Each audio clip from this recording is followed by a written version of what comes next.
It's NAB week 2026, and a lot of you are thinking, ooh, what new piece of equipment I can add to my kit, or ooh, what camera should I upgrade to, or will there ever be a Sony FX3 Mark II? And here's the deal.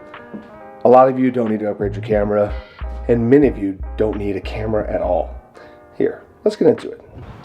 So I went to NAB a few years ago, and it was an amazing experience. I went to all those different sessions, the amount of people that I met, of course, all the new gear, the things to be able to hold, things to touch, camera announcements and whatnot. I used to be a big hypocrite on, hey, you do never need to buy a camera, just rent. You don't want to be caught up in the rat race of ever-changing cameras. As you can see, things maybe have slowed down in the ever-changing camera situation, i.e., the freaking Sony FX3. That upgrade hasn't been happening every 2 years like we've been seeing kind of in the 2010s to the 2020s. Here's the deal. You don't always need to upgrade your camera, but NAB is still important to go to. First, some coffee. Sump, Colombia, Las Palmas. Sorry, we're dealing with a little bit of a rainstorm that came out of nowhere, but luckily I was already inside the event barn before it hit. I know there's probably still way better ways of grinding up coffee than the way I'm doing, but this is what I got. So if you're considering going to NAB, or you're already on your way, or you're there right now, or you're watching this video after, I still think it's something that everyone should try to go to at least once, just to see the sheer size and scope of the amount of people and inventors and companies within this market. There is an insane amount of booths and clients and people to go see and equipment to put your hands on. I think for me, when I went, this was a couple years ago, and some companies not known for cameras were dipping their toe in, like the AJ Scion. I don't know if any of you guys are old enough to know that camera, but RED was very popular. This is before the ARRI Alexa Mini LF has even come out. So a lot has changed, and I've been meaning to get back, and I unfortunately am not gonna make it again this year. But I could still talk about why NAB is important. One, to support those smaller companies like Mutiny Effects, creating gadgets that help solve many of our missing pieces that we need to go from camera to just day-to-day use. To our friends at Ignite Digi and all the equipment that they've provided, from cages and power banks and things that help improve our just overall day-to-day experience when shooting with these cameras. And of course, our homies over at Film Tools and some of these bigger places where you can purchase with this equipment. Shout out Film Tools, shout out Joe Nunez. These are guys who build these relationships over years. And like, for instance, when I bought my Sony FX3, first was scammed out trying to buy it on Facebook Marketplace. Second, went straight to Joe and bought it new, which somehow it was still as expensive as it is today. But bought it new through Joe, and he was able to dial it in, find one, get one to me very, very quickly. But what I was trying to mention, and what I want to get into, is why you don't have to upgrade your camera every year, and why you don't even have to own a camera. Well, at least so I thought. That's pretty good. I was a little bit of a hypocrite back in the day, saying, don't own a camera, you don't need to own a camera, just rent, just rent. And then a new camera came out, and it was too good to pass up. And so I finally made that decision, hey, let's get into it. But actually, let's get into it. Fresh out of college, I was always saying, you don't need to own a camera. But at the time, this was when my mom bought me a RED, so I'm a DP kind of days. And that was true for a few people, and that was a thing that was going around during that time. It was also the time where DSLRs could start shooting video, but anyone with that was quickly just a wedding, videographer. And I didn't want to be associated with that either. The cameras I had my eyes on were the Alexa Classic. This is before the Mini was even out. And the ARRI just platforms. I was a big person saying, you don't need to own a camera. Now, fast forward to when the ARRI Mini LF came out, I was like, that's the camera I want to get. If that camera comes out before I'm 30, I will buy it. Boom, it came out that year. And I was like 28 or something. And I was like, ooh, I don't have the funds to buy this, nor are my jobs at the time matching that kind of quality of work. Quickly I was starting to grow there, but it was something I said, okay, that came out a little too early, called my bluff, maybe I need to wait just a little bit longer. And so I did, and by the time that I could buy a Mini LF, there was already enough in town, maybe 3 or 4 camera bodies in town, that it did not make sense to own that camera because I would be competing against my friends. This is a big thing I've always been pushing is rent. Support your local rental houses and support your friends. You don't need to own this camera. You can just rent it. And then the V-Raptor came out, and this was the new DSMC3 sensor in that large format. I'm a big large format fan, and it was an opportunity and a gap in the market that I could fill. Was I losing jobs because I didn't own a camera? Yes and no. Most commercial jobs are not like, hey, you have to own this camera. And many of them, it's kind of annoying. Sometimes you get owner operator cameras and they don't have all the bits and pieces that you would want from a rental standpoint. You need all the different adapters. Maybe you're not even using them on set, but you need to have those. So from the owner operator point, it's kind of annoying. Plus I do not like going to people's homes to get the equipment, and I hate bouncing back and forth on pre-production days, just trying to get a camera package together. Big fan of going to the rental house, getting it all figured out, swapping lenses, going through our shots and testing the lenses and making sure that all of our pieces will work. If we're shooting a movie, it's a good time to be testing on the movie, all that kind of stuff. I ended up buying the DSMC3 V-Raptor and I consigned it right away to a rental house. One, because I'm not great with the business side of things, and two, like I said, I hate going to places and I didn't want to be like an owner op and rent this out.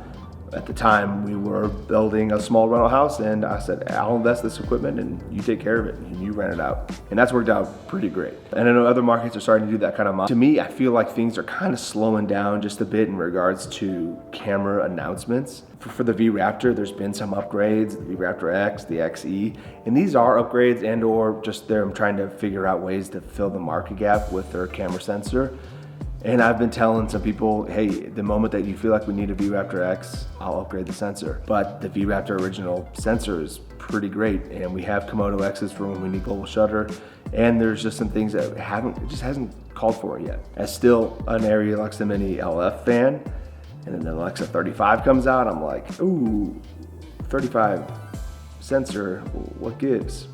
I'm a big fan of the large format stuff for the flexibility it gives you on set, for the ability to make walls, kind of fall off and make rooms bigger, and just the different frame choices you get when you have a larger sensor. So then I said to myself, well, if they ever combine that 35 and make an LF version with that new sensor technology, man, well then I will buy that camera. But I'm not in the camera race, and it's not the thing that I'm trying to encourage you all to do. What I'm trying to say is that you don't need to own a camera in order to get these jobs. I got to where I'm at today without owning a camera. Majority of my commercial work have been just through renting. Now owning a big camera body, a camera body that we use on commercials, where three options really. It's the Arri platform, it's the RED V-Raptor platform, or it's the Sony Venice platform. Those are your three camera choices. Now maybe sneaking into the level of commercial work is that Fujifilm Xterna 55. Not by saying just maybe, of course it's a great camera, but the familiarity for post-production and all that kind of stuff, clients aren't quite ready for it, and I don't think operators are ready for it either. I mean, I haven't put it through the test yet either, and I know many of you are like, well, I just got the 12K Ursa LF, I got the 12K Ursa Mini or whatever, all the Blackmagic platforms. Those are great cameras, and they do perform well above what they charge. And I think maybe down the road, they will become maybe just the go-to. The hardest thing that I think that Blackmagic's doing to themselves is always comparing it to someone else, saying, we're like 90% an Arri look with 10% the budget, I've seen people quote. But why are you comparing yourself? Why don't you just stand on your own being the best camera, the go-to camera? Why is it always, I gotta get the Arri look with my Ursa or my Sony?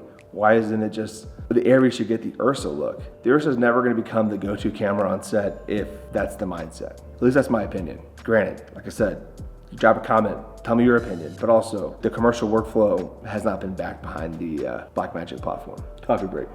So here's a little pro tip for any of you trying to upgrade cameras. So here's the deal. Only buy equipment when it solves a problem. Like, I needed this camera because it was going to be rented and paid off quickly. Or I needed this camera because there was a gap in the market and I knew that my friends have been asking about it and that I could rent it out on jobs. And it feels like the newest technology that will be around for a while. Now, I didn't get the most expensive one because it was cheaper for me. Then people are not gonna rent that one. Like the V-Raptor XE, you're trying to add that to like the rental market, like what are its strengths? I think it's mainly for owner ops trying to save people some money and being able to have at least an intro into their camera systems. But for the rental market, you need the best. So gotta consider that too when you're buying equipment. Let's say you just bought a set of Vespid primes and you're like, ooh, these are my favorite Vespid primes. These are my favorite lenses, and they are the best lenses, but they're not. And there's so many other options out there, from vintage lenses to top tier manufacturers like Leica or Arri or Zeiss, or in the anamorphic world. I mean, there's way more than just these Vespid primes. So NAB is a great option to go see some new lenses. And just because you bought a set doesn't mean that you need to buy a new set and get rid of your old one. But maybe it's just seeing them and seeing where, if anyone had those, that you'd want to try those out on your next rental or your next shoot. I've said this before in a previous video, it's all about matching the right camera and lens per project, and not just, I have my Ursa LF 12K, so it's the camera that I'm going to be using, otherwise you're losing money, and that's dumb. Sure, you can have that mindset and you can do that kind of work. This is not a video about bashing NAB or bashing your equipment. This is a video about encouraging people to go to NAB, why gear matters, and how it can help you on set or be paid for itself. But it's not just always about upgrading to the next thing. This is not, I've got to have the new iPhone every year. This is a piece of equipment that should have a long shelf life. If the Sony FX3 Mark II comes out this year, and it's so groundbreaking, like my iPhone X example, where now you're using Face ID and this is a totally different technology that we need to get used to, then maybe I'll upgrade this camera. But the Sony FX3, doing these videos for YouTube, and for some of those travel jobs that required this exact camera, it's already been paid for. It was the right tool for the job. And it's a great camera for, honestly, for years to come. So it'll be hard for me to figure out when and why I need to upgrade this camera. But for you who say, I don't own a camera, and if you're losing jobs because you don't own a camera, maybe this is an opportunity to go see a camera that fits for you. If you're like, I need to get a rental camera, a camera that people will always rent, that's when you're gonna need to dig a little deeper in your pocketbooks, because most of the rental market, we're not renting someone's personal camera that they could just buy. We're renting cameras that are at the top quality. And again, this is not trying to compare, oh, but the Ursa 12K can shoot higher resolution and maybe claims better dynamic range. It's not a comparison. We're just talking the facts of what is rented on these commercials. And it's not the Ursa. The moment Ursa starts claiming and stops comparing themselves to Arri, saying, hey, we're 90% Arri and 10% the price, the moment that they start saying that we're our own thing, then that's the moment that they'll start being, I think, looked at and respected. You don't see Sony trying to compare itself to Arri, and you didn't see RED trying to compare itself to Arri. A little pro tip for those NAB goers, wear the most comfortable shoes you can. When I went, I walked at least 10 miles, and I never left the building. It's a large convention center, and there's a lot to see. Get to as many of the meetings with professionals that you think will help improve your career. Those are great talkback sessions to hear from professionals, and do not sleep on the parties. This is a place to gather with people in the industry.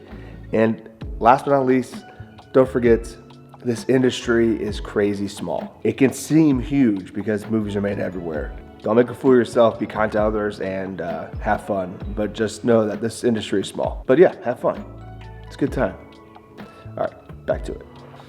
Owning equipment is important, but it didn't become important until a job or something kind of forced you, or it made very clear that this is the time. Going to NAB is not about upgrading your equipment every year, although sometimes manufacturers think that's the case.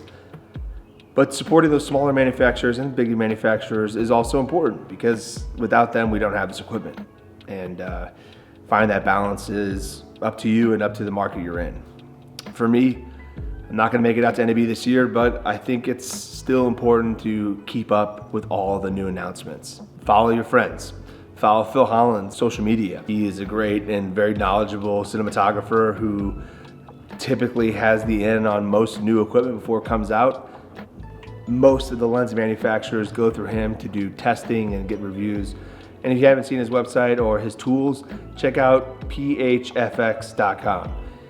This is a treasure trove of cinematography tools, from lens and sensor sizes to comparisons that has helped me in my career, and he's a great friend. NAB is about the friends. Spend your time networking, meeting more people, and trying to find that combo. That director DP combo is a tried and true combo that can take you far in this industry. Go to the booths and meet the people behind your favorite equipment. Many of them will be the ones answering the phone when you call, months down the road for any, equipment needs or like problems you might have.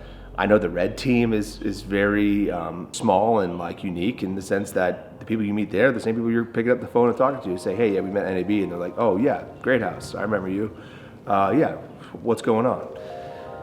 This is a big network opportunity and an opportunity to see some of the coolest new tech. But like I said before, you don't have to own equipment to make it. It was only to the moment where I knew that the Sony FX3 would have been paid for these commercials or for these ads I was going on. And it was when the V-Raptor was announced and no one had it in town and we were starting a rental house. I could fill that little gap in the market. And it was also because some of the shoots we were going on, I was losing out because I did not own my own camera package. But also many of those shoots that are requiring the DPs to own a camera body are maybe not quite the quality shoots you're looking for. Well, if you want to see more of my work, you can check out stevensecrethouse.com. Thanks for watching. Peace.